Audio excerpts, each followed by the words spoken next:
Cabin mate 24 hours study hall and work space mobile app download చేసుకుని ఇప్పుడే మీ cabin book చేసుకోండి.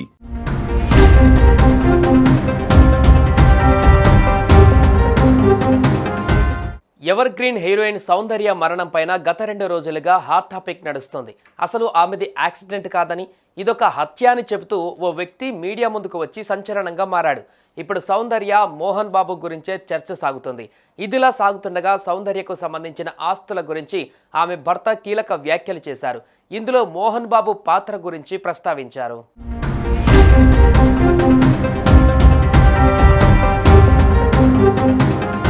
ప్రస్తుతం మోహన్ బాబు నివాసం ఉంటున్న జల్పల్లిలోని ఫామ్ హౌస్ సౌందర్యకి చెందిందే అని, దీంతో పాటు మరెన్నో ఆరోపణలు చేశాడు ఖమ్మం జిల్లాకు చెందిన ఓ వ్యక్తి. అంతేకాదు సౌందర్యది ప్రమాదం కాదని, ఆమెను ప్లాన్ చేసి చంపి ఉంటారని అంటూ ఆ వ్యక్తి నిరసనకు దిగిన సంగతి తెలిసిందే. అంతేకాదు జల్పల్లికి చెందిన ఫామ్ హౌస్ని కూడా అదుపులో ఉంచుకొని మోహన్ బాబే అనుభవిస్తున్నాడని ఆ ఫిర్యాదులో పేర్కొన్నాడు. ఈ నేపథ్యంలో తాజాగా సౌందర్య భర్త రఘు స్పందించారు. గత కొద్ది రోజులుగా హైదరాబాద్లోని ఒక ప్రాపర్టీకి సంబంధించి మోహన్ బాబు సౌందర్య పేర్లను అనవసరంగా ప్రస్తావిస్తున్నారు. ప్రాపర్టీ గురించి ఇవన్నీ ఆధారాలు లేని వార్తలేనని, తన భార్యకు చెందిన ఎలాంటి ఆస్తిని మోహన్ బాబు ఇల్లీగల్గా స్వాధీనం చేసుకోలేదని క్లారిటీ ఇచ్చారు.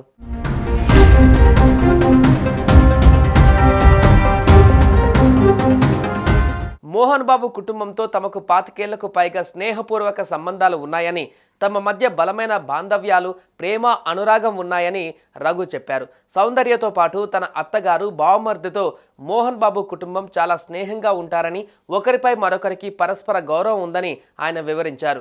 మోహన్ బాబు అంటే తనకు ఎంతో గౌరవమని, ఆయన మీద నిరాధారమైన వార్తలు రావడంతో తాను ఈ లేఖ విడుదల చేయవలసి వచ్చిందని సౌందర్య భర్త రఘు పేర్కొన్నారు. మోహన్ బాబు కుటుంబంతో తాము ఎటువంటి ఆస్తి లావాదేవీలు నిర్వహించలేదని మరోసారి ఆయన స్పష్టం చేశారు. దయచేసి తప్పుడు వార్తలు ప్రచారం చేయొద్దని ఆయన విజ్ఞప్తి చేశారు. ఈ వివాదానికి ఇక్కడితో ముగింపు పలకాలని రిక్వెస్ట్ చేశారు. దీంతో ఇప్పటి వరకు వస్తున్న వార్తలకు చెక్ పడుతుందని ఫ్యాన్స్ ఆశిస్తున్నారు. సౌందర్య మరణానికి ముందు రఘు జిఎస్ అనే ఒక సాఫ్ట్వేర్ ఇంజనీర్ని వివాహం చేసుకున్నారు. అయితే ఎన్నికల ప్రచారానికి వెళ్తున్న సమయంలో ఆమె ప్రయాణిస్తున్న హెలికాప్టర్ కూలిపోవడంతో ఆమె కన్నుమూశారు. ఇప్పటికే కుటుంబంలో రేగిన చిచ్చు మోహన్ బాబుకి సమస్యగా మారింది.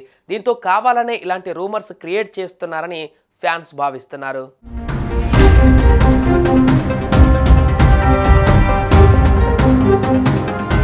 ఈ వివాదం ఇలా సాగుతుంటే తెలంగాణ సీఎం రేవంత్ రెడ్డిని మంచు మోహన్ బాబు కుమారుడు మంచు విష్ణు కలిశారు. సీఎంకి శాల్వా కప్పి సన్మానించారు. ముఖ్యమంత్రితో భేటీకి సంబంధించిన ఫోటోలను మంచు విష్ణు తన ఎక్స్ ఖాతా వేదికగా పంచుకున్నారు.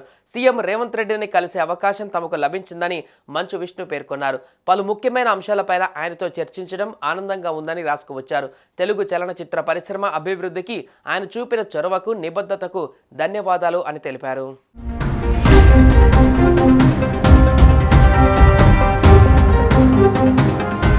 సుమన్ టీవీలో మీ పర్సనల్ అండ్ బిజినెస్ ప్రమోషన్స్ కోసం కింది నెంబర్కి కాంటాక్ట్ చేయండి.